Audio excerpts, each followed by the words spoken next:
election. Go to ChicagoMayorVote.com right now. This is a prayer and a meditation for Chicago. Joan of Arc was a magician, the head of her armies, and at Rouen, the poor girl was not even a witch. She only knew how to pray and how to fight. The prestige which surrounded her ceased as soon as she was in chains. Does history tell us that the King of France demanded her release?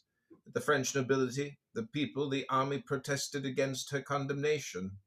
The Pope, whose eldest son was the King of France, did he excommunicate the executioners of the Maid of Orleans? No, nothing of all that.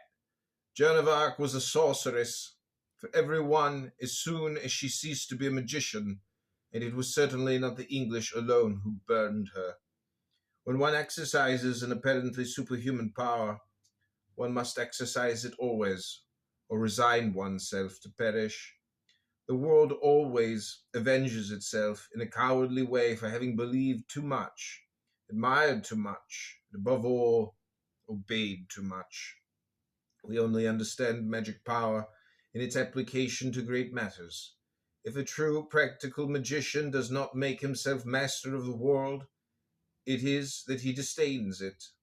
To what then would he degrade his sovereign power?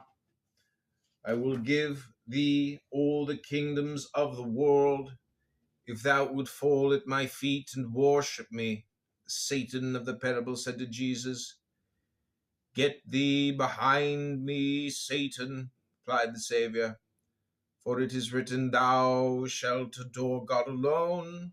Eli, Eli, lama sabachthani, was what this sublime and divine adorer of God cried later. If he had replied to Satan, I will not adore thee, and it is thou who wilt fall at my feet, for I bid thee in the name of intelligence and eternal reason, he would not have consigned his holy and noble life to the most frightful of all tortures. The Satan of the mountain was indeed cruelly avenged.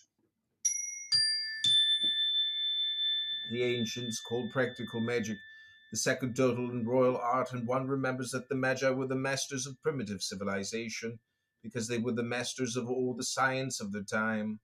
To know is to be able when one dares to will.